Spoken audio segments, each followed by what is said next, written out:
Bienvenidos al proyecto Dinámica de Transmisión de VIH dependiendo del tipo de coito anal o vaginal en Colombia. Los integrantes del grupo somos Angélica Rico, Luna Vera, Federico Lozada, Tomás Romero y quien les habla, el investigador principal, Santiago Lara.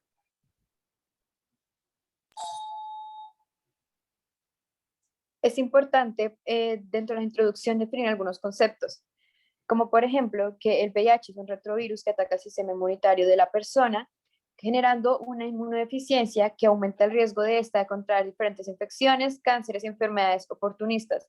Este se puede transmitir mediante las relaciones sexuales, también el contacto con sangre infectada y de madre a hijo. Es importante destacar las cifras de las muertes por VIH. De los años 80, estas han llegado a rodear los 33 millones de personas. Dentro de Colombia se muestran las cifras positivas, ya que el porcentaje de contagiados es del 0,59%, lo cual es considerablemente menor al objetivo establecido por la OMS, que es de un 1%.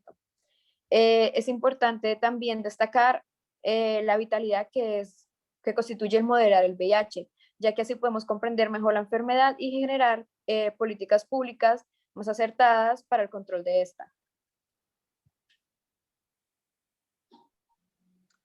Nuestra pregunta de investigación principal se lee: ¿en qué proporción difiere el comportamiento epidemiológico del VIH entre las dos variaciones de coito anal y vaginal en Colombia, incluyendo un grupo de control que utilice medidas preventivas contra ITS, es decir, condón? Para responder a la pregunta, planteamos dos modelos, uno con uso de preservativo y otro sin uso de preservativo, que, como pueden ver en pantalla, son modificaciones de un modelo tipo CIR, donde se quita la categoría de recuperados ya que para esa enfermedad no existen. Además, se añaden factores nuevos como el 1-F en el modelo con uso de preservativo, que representa la fracción de hombres que utilizan condón.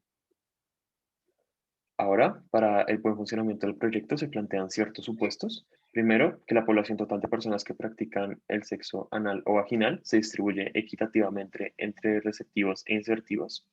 Segundo, que para los modelos de usos de preservativos, solo la población insertiva va a estar protegida. ¿Esto qué quiere decir? Que nuestro número F presentado en el modelo anterior va a ser igual a 0,5. Tercero, que no existe un cruce entre la población receptiva e insertiva o entre la que practica el sexo anal y vaginal. Esto para poder tener independencia entre los modelos y poder usar poblaciones que solo se mantengan dentro de una tasa de propagación. Y por último, que en un tiempo T sub 0, el 10% de la población total está infectada con VIH y lo transmite. Los datos utilizados para las gráficas fueron los siguientes. De manera general, se tuvo que la población total N sub 0 fue de 52.500 personas, S sub 0, es decir, el número susceptible es de 47.250, e I sub 0 de 5.250, es decir, el 10% de N sub 0. Las tasas de transmisión B sub S y B sub C se muestran a continuación para cada uno de los grupos. Es importante tener en cuenta que B sub C es simplemente una reducción del 95% de la tasa B sub S, porque la efectividad del condón, según la literatura encontrada, representa una reducción del 95% en la tasa de transmisión de la enfermedad. Ahora, en cuanto para la obtención de las diferentes tasas de propagación, es decir, los betas, se tiene la siguiente ecuación, en la cual es importante destacar que se hace una proporción relacionada con un estudio que es Estimating per Act de la transmisión del VIH, en la cual se intenta traducir estas cifras a nuestra población y también que los datos recolectados muestran una muestra significativa de que representa las diferentes distribuciones de las preferencias sexuales en la población colombiana. Estos datos fueron obtenidos de la encuesta nacional de consumo de sustancias psicoactivas realizada por el DANI.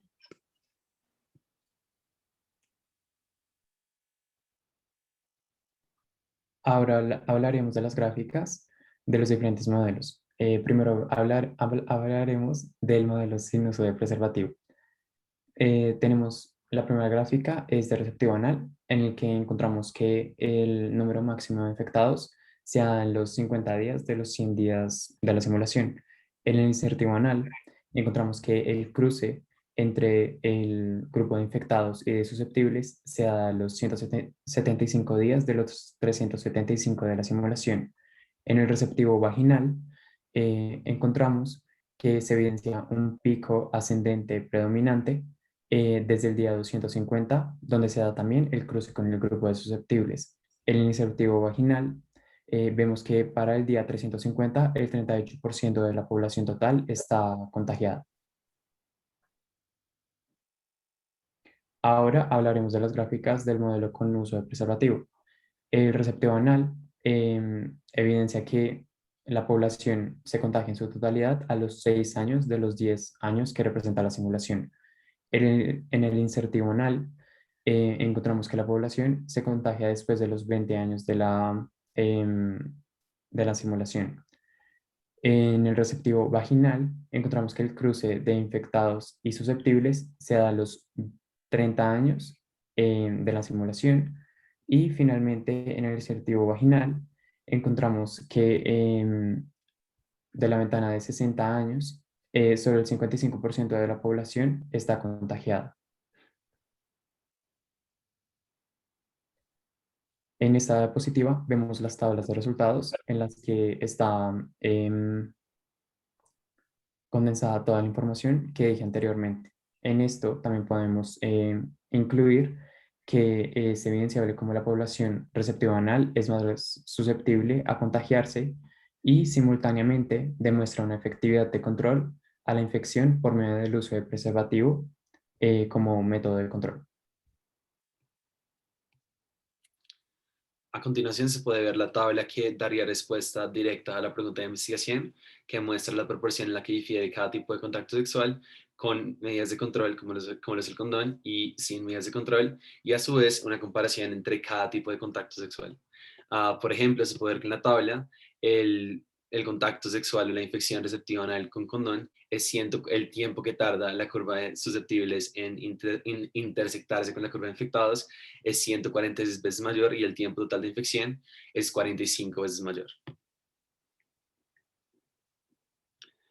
En primer lugar, entrando a la discusión, se puede ver que la velocidad es máxima para contactos sexuales de tipo anal en los que el hombre insertivo infecta al hombre receptivo. Eso es consistente con la literatura, dado que la superficie que recubre el recto se consta de una membrana única de células que están distribuidas en forma de columna y que es particularmente fácil de atravesar. Además, incluye que, digamos que en la práctica en sí se pueden producir diferentes cortes en los tejidos o rupturas que facilitan incluso más y aumentan el riesgo de contagio. El segundo contacto de mayor riesgo es de tipo anal también, pero en este caso el hombre receptivo es el que infecta al insertivo, además de que el virus se difunde fácilmente a través de las paredes rectales.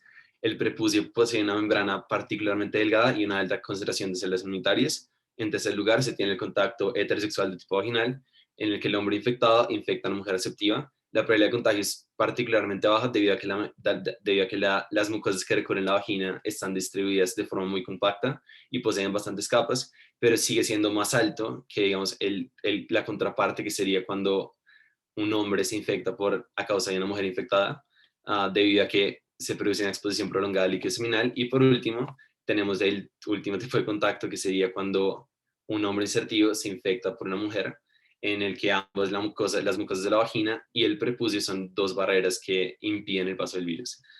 Por último, cabe agregar que los condones son el mejor método para evitar la propagación del virus, pero que no reducen el riesgo de contagio al 100%.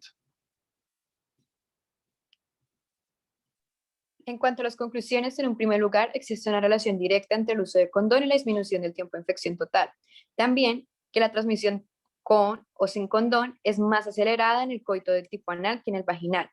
Es importante destacar que el modelo no representa la dinámica de transmisión del VIH en su totalidad, ya que este incluye variables muy complejas que incluir. Por lo que en un futuro se espera poder reducir la cantidad de supuestos e incluir dinámicas vitales que permitan representar más fielmente la transmisión de esta enfermedad. Finalmente, este proyecto busca incentivar el estudio epidemiológico de los diferentes métodos de contagio y de control que puede llegar a tener el VIH. Y pues estas son nuestras referencias de estudio y muchas gracias por su atención.